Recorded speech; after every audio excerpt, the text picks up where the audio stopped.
سرکار کو ممبر پر بیٹھا ہوا دیکھ کے ستون رویا، جسے بچے بلبلا بلبلا کے روتے ہیں اس طرح رویا۔ یہ سرکار کے معجزات میں امتیاز کا رنگ ہے۔ لکڑی میں زندگی آئے، یہ امتیاز ہے سرکار کا۔ موسیٰ علیہ السلام کی لاٹھی میں زندگی آئی، مگر وہ موسیٰ علیہ السلام کی لاٹھی اژدہا بن کے اژدہا کا کام کر رہی تھی۔ سرکار کا جو ستون تھا وہ انسان بن کے نہیں، ستون رہ کے انسانوں والا کام کر رہا تھا۔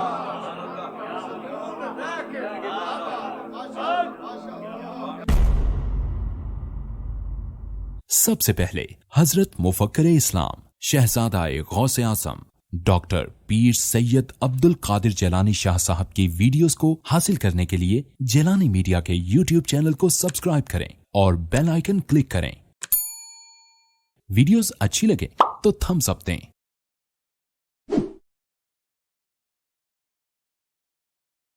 معزز سادات کرام، علماء اعظام، شرفاء اور معززین، آپ کی عزت افزائی کا شکر گزار ہوں۔ حضرت شاہ صاحب مدہ ذل العالی نے ان 2 دنوں میں جلدی سے ممبر بنوایا۔ مولانا نے ابھی خلفائے راشدین میں سے 2 خلفائے راشدین کے ممبر پر بیٹھنے، حسن و حسین کے آقے تعرض کرنے کا ذکر کیا ہے۔ 2-4 جملے ممبر پر بھی عرض کرتا ہوں۔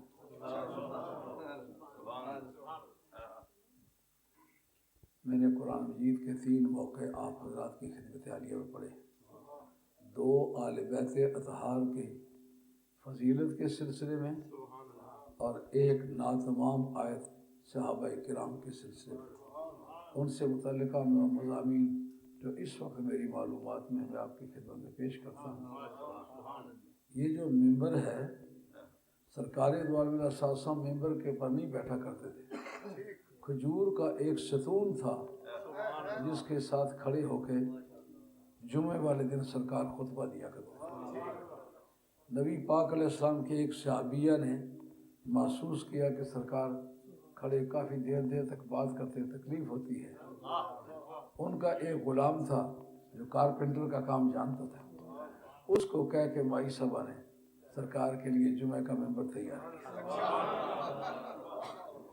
اور سرکار اس ممبر پر جب بیٹھے تو رومی رحمۃ اللہ تعالی علیہ اس کا ذکر کرتے ہیں، کہتے ہیں درمیان مجلس واضح چنا کس میں آگاہ گشت حب پیر و جوان۔ سرکار کو ممبر پر بیٹھا ہوا دیکھ کے ستون رویا، جسے بچے بلبلا بلبلا کے روتے ہیں اس طرح رویا۔ ممبر میسر کے سے پایا بدست، رفت بو بکرے دوم پایا نشست، بر سوم پایا عمر در دور خیش، از برائے حرمت اسلام و کیش، دور عثمان رفت بر بالائے تخت، بر شدو بنشست آم مسعود بخت۔ رومی نے بخاری کے اندر ممبر کا ذکر ہے، اس کو شعروں میں قلم بند کیا ہے۔ کہتے سرکار کے ممبر مبارک کے 3 پائے تھے۔ سرکار آخری پائے پر جلوہ فرما ہو کے ارشادات فرمایا کرتے تھے۔ وہ جو ستون ہے وہ بول اٹھا،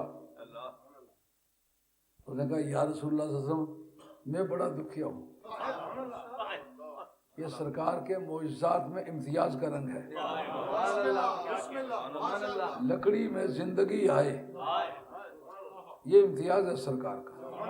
موسیٰ علیہ السلام کی لاٹھی میں زندگی آئی، مگر وہ موسیٰ علیہ السلام کی لاٹھی اژدہا بن کے اژدہا کا کام کر رہی تھی۔ سرکار کا جو ستون تھا وہ انسان بن کے نہیں، ستون رہ کے انسانوں والا کام کر رہا تھا۔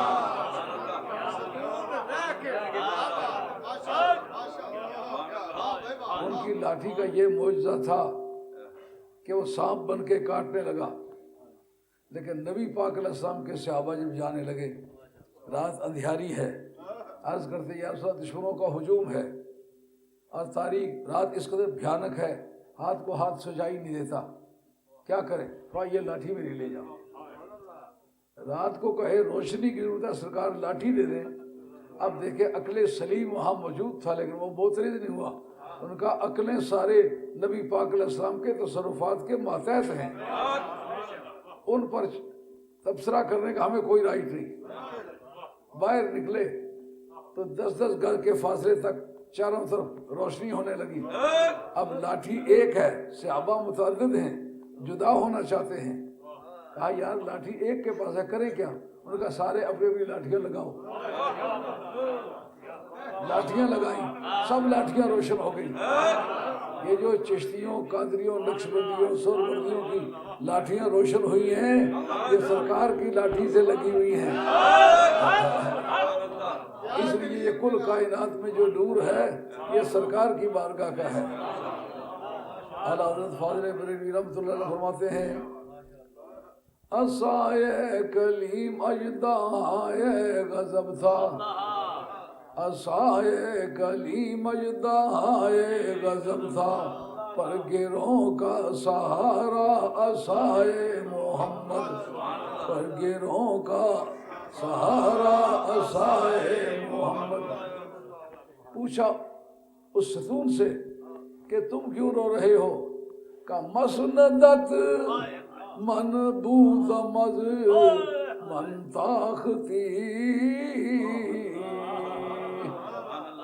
مسندت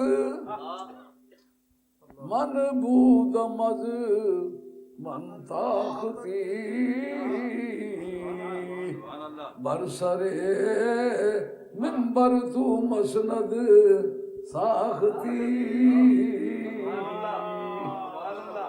آپ مجھ سے ٹیک لگایا کرتے تھے, ممبر بن گیا, اس کے اوپر آپ کا تکیہ بن گیا, آپ اس سے ٹیک لگا کے بات کر رہے ہیں. یہ بات مجھ سے دیکھی نہیں جا سکتی. گفت گر خواہی تو را نخل کنن, شرقیو غربی سے تو میوہ چنن.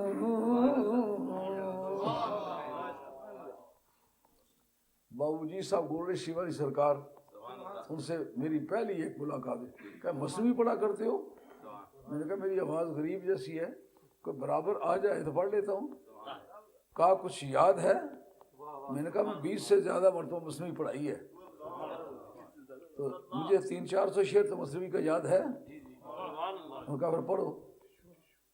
ان کی مجلس میں پہلی مرتبہ حاضر ہوا, ان کے کہے سے 40 اشعار میں نے گن کے پڑھے.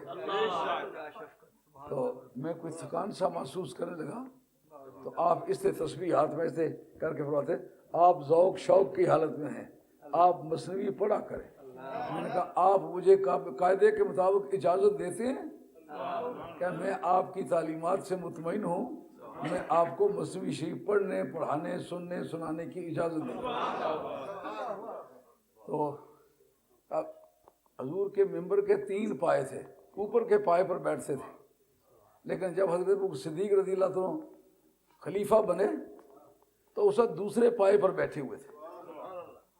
جب حضرت حسن نے یہ بات آ کے کہی میرے ابے کا ہے, بابے کا نہیں کہا, جد کریم کا نہیں کہا, میرے ابے کا ہے.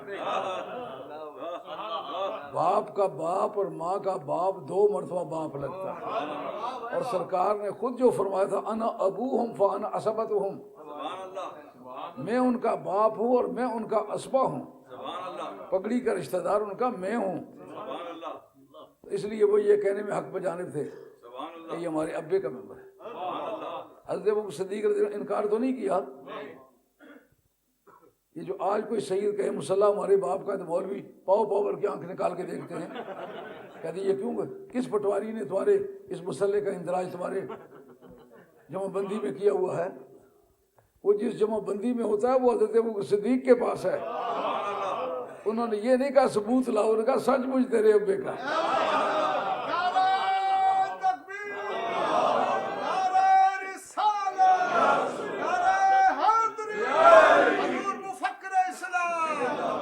میں یہ پوچھتا ہوں یہ جملہ قانونی طور پر کیا حیثیت رکھتا ہے؟ علماء کرام تشریف فرما ہے. یہ استحقاق کی بالادستی ظاہر کرتا کہ نہیں کرتا؟ حسین کے حقوق کی برتری کا اعتراف حضرت ابوبکر صدیق نے کیا ہے، تو آج کیوں شور مچاتا پھرتا ہے؟ ہوش میں آ۔ سنیوں میں پہلا سنی حضرت ابوبکر صدیق ہے، اس نے آل بیت کے حقوق کی بالادستی کو بمقابلہ آپ نے تسلیم کیا ہے، تو بھی تسلیم کر کے تو بھی سنی کہلائے۔ سنی سنی کہتے پھرتے ہو، ہمیں بھی راضی کرو گے تو سنی کہلاؤ گے۔ ہاں، تمہیں میں نے پہلے بتایا ہوا ہے، پورا درس نظامیہ مکمل طور پر پڑھا ہے۔ ان کے تایا جان میرے ساتھ بدھو والے استادوں مولانا محمد الدین صاحب کے پاس پڑھتے رہے، میرے کلاس فیلو تھے ان کے تایا جو تھے۔ جب جیلم مجھے بلایا کرتے تھے عیدگاہ والی مسجد میں، اسی نسبت سے بلایا کرتے تھے کہ میں اور وہ دونوں کلاس فیلو تھے۔ امور عام بدھو والے استادوں سے انہوں نے بھی پڑھے تھے، میں نے بھی پڑھے تھے، حالانکہ خود منطق کے بادشاہ کے صاحبزادے تھے، لیکن بدھو والے استادوں کی جو علمی بالادستی ہے پوری روئے زمین پر مانی ہے۔ مصری اساتذہ کے سامنے بدھو والے استادوں کا نام لیا، رنگ پیلا پڑ گیا۔ بدھو والے استاد بڑا شاذور عالم دین تھے۔ ایک مرتبہ دلی کے ایک کانفرنس میں کہنے لگے، میں کہتا ہوں تمہارا علمی زور پرکھنے کے لیے میں گھوڑے کو گدھا کہہ دیتا ہوں، دلائل سے ثابت کر دوں گا، کوئی تم میں سے اس کا انکار کرتا ہے ہاتھ کھڑا کرے، کوئی نہ کھڑا کر سکتا، با کمال آدمی۔ اچھا، اس کے بعد پھر حضرت عمر فاروق رضی اللہ عنہ برسوم پایا عمر در دور خیش از برائے حرمت اسلام و کیش۔ حضرت ابو صدیق رضی اللہ عنہ سے پوچھا گیا، آپ اوپر والے سیڑھی پر کیوں نہیں بیٹھے ہیں؟ ان کا وہ سیٹ ہے، میں اس پر بیٹھنے کا اہل نہیں ہوں، کوئی مجھے دیکھے تو مثل مصطفیٰ کہہ دے، میں اس کو حرام سمجھتا ہوں۔ اور سنی کہلاتا پھرتا ہے، پہلا سنی ابوبکر صدیق ہے۔ کہتے ہیں حضور کی جگہ اس لیے نہیں بیٹھتا ہوں کہ مجھے دیکھ کے یہ نہ کہہ دے کہ یہ مثل مصطفیٰ ہے۔ حضرت عمر فاروق رضی اللہ تیسری سیڑھی پر بیٹھے، ان سے پوچھا گیا آپ اوپر والی جگہ کیوں نہیں بیٹھے؟ جناب ابوبکر صدیق بیٹھے تھے۔ ان کا اس لیے نہیں بیٹھا ہوں کہ وہ بھی خلیفہ تھے، میں بھی خلیفہ ہوں، مگر جس وقت کپڑے کو رنگ دیا جائے، رنگ بے شک ایک ہو لیکن کپڑے کی جو میٹیریل ہے وہ بیچ میں رہتا ہے۔ صدیق کا مٹیریل اور طرح کا ہے، میرا مٹیریل اور طرح کا ہے، میں مثل ابو بکر نہیں ہوں، اس لیے نیچے بیٹھا ہوں۔ رومی رحمۃ اللہ علیہ اس واقعے کو پورا تفصیلاً ذکر کرتے ہیں، وہ کہتے ہیں دور عثمان رفت بر بالائے تخت برشد و بنشست آم مسعود بخت۔ حضرت عثمان غنی سب سے اوپر والی سیڑھی پر جا کے بیٹھ گئے۔ پس سوالش کرد مرد گل فضول، پس چرا باشی تو بر جائے رسول۔ پہلے دونوں خلیفے اس جگہ نہیں بیٹھے، تو اس جگہ کیوں بیٹھا ہے؟ ان کا دراصل وہ بھی خلیفے تھے، میں بھی خلیفہ ہوں، ان کی جگہ اس لیے نہیں بیٹھا کہ کوئی اس غلط فہمی میں مبتلا نہ ہو جائے کہ میں ان کی مانند ہوں، ان کی مثل کہلانے سے گریز کرنے کے لیے اوپر آ گیا ہوں۔ کہا پھر اوپر کے یہاں آنے سے آپ کو کیا فائدہ پہنچا؟ انہوں نے کہا گفت این بالا مقام مصطفیٰ وہم مثل نیست با آشا مرا۔ اس جگہ آ کے بیٹھ گیا ہوں جہاں مماثلت کا وہم بھی نہیں ہو سکتا، اس جگہ مماثلت کا وہم ہو سکتا ہے جو دو سیڑھیاں ہیں، اس جگہ آ کے بیٹھا ہوں جہاں مماثلت کا وہم بھی نہیں ہو سکتا۔ واہ صحابہ کرام، اس سے بڑھ کر تمہاری کیا شان ہے؟ تمہارا سر اپنی اونچائی میں آسمان سے لگ رہا ہے، لیکن تم نالین مصطفیٰ کو سر پہ لیے پھرتے ہو۔ جو سر پہ رکھنے کو مل جائے نال پاک حضور، تو پھر کہیں گے کہ ہاں تاجدار ہم بھی پھر وہ بھی کوئی سنی کہلاتے جو کہتے ہیں میں نبی کی مثل ہوں، نبی میری مثل ہے. یہ ممبر کی ہسٹری ہے. پھر وہ تو سرکار سے پہلے پیدا ہوا نا، پھر یہ کہنا صحیح نہیں کہ سرکار سب سے پہلی مخلوق ہے. وہ نور پہلی مخلوق ہوگا نا جس سے سرکار کو بنایا گیا. مولا کریم جب تک میرا ایک امتی بھی دوزخ میں ہے میں کبھی راضی نہیں ہوں گا. اس کی ولادت کا دن ہے.